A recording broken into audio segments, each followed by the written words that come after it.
मराठमोळ्याचा वेध आणि आपुलकीची सेवा देणारे आपले न्यूज चॅनल एरळा न्यूज। औंधा 4 उन्हाळी पाणी म्हणजे 4 वेळा उन्हाळ्यात पाऊस पडणार आहे। माणसाच्या आणि घोड्याच्या मागे भोग राहणार असल्याचं भाकीत विठोबा बिरोबा देवाच्या भाकणुकीत करण्यात आलंय। संपूर्ण महाराष्ट्रासह उत्तर कर्नाटक राज्यातील लाखो भाविकांचं श्रद्धास्थान असणाऱ्या खडाव तालुक्यातील सिद्धेश्वर कुरोली येथील जागृत विठोबा बिरोबा देवाच्या यात्रेनिमित्त एरळा नदीकाठी या भाकणुकीचे आयोजन करण्यात आले होते। यात्रेच्या पहिल्या दिवशी ताकपीठ माळावरून देवाची पालखी वाजत गाजत नदीपात्रात आणली जाते। पालखी समवेत नायकाची वाडी येथील पडळकर आणि पिंगळी येथील कोकरे यांच्या मानाच्या काठ्या असतात। नदीकाठी पालखी सोहळा आल्यानंतर या ठिकाणी देवाच्या मूर्तींना नदीपात्रात स्नान घातलं जातं। त्यानंतर भंडाऱ्याचे उधळण करत गजी नृत्याच्या 2 काही झाल्यानंतर भाकणुकीस सुरुवात होते। चालू वर्षीच्या भाकणुकीत रामहरी पुजारी यांनी उन्हाळ्यात 4 वेळा पाऊस पडण्याबरोबर हत्ती, आंधळी, आसळका आणि इतर बहुतांशी नक्षत्रात चांगला पाऊस पडणार असल्याचं सांगितलं। रब्बी हंगामातील ज्वारी, बाजरी ही पिके सवयदिडी होतील। कांदा, बटाटा बर करेल। मूग, मटकी, घेवडा, वरी, नाचणी तसेच संपूर्ण खरीप हंगाम चांगला होईल असं सांगितलं। चालू सालात शेळी मेंढीच्या मागचा भोग हटलाय, पण घोडे आणि माणसाच्या मागे तकलीफ राहणार आहे। कोण आहे कोण नाही अशा वार्ता समजतील। राजाच्या मागे गोंधळाची परिस्थिती निर्माण होईल असंही त्यांनी भाकणुकीत सांगितलंय।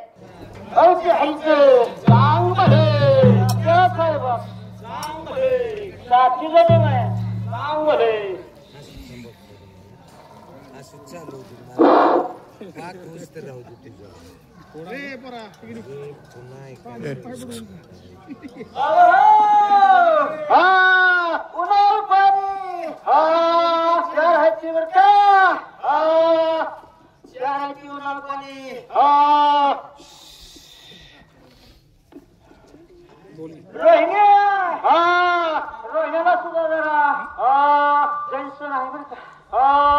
रोहिण्याचं जरा जैसन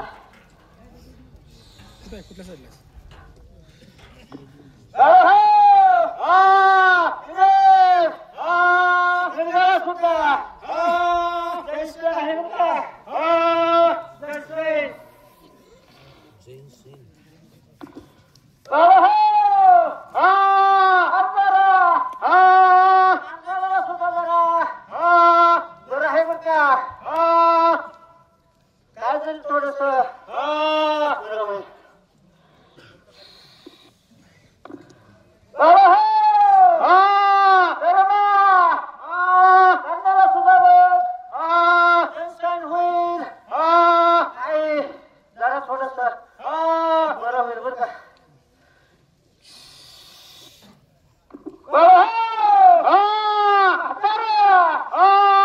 साईडला सुद्धा जैसन आहे बरं का।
15 रुपया ढोर बारा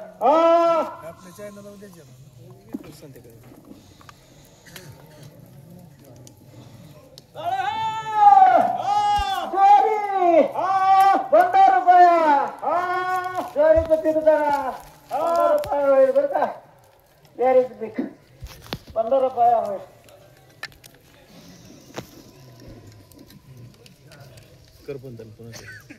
एरळा न्यूज साठी प्रतिनिधी सूरज भांडवलकर, सिद्धेश्वर, कुरोली, वाकेश्वर। आपल्या भागातील महत्त्वाच्या बातम्या पाहण्यासाठी आजच आमच्या एरळा न्यूज चॅनलला YouTube वर सबस्क्राईब करा आणि बेल आयकॉन प्रेस करा।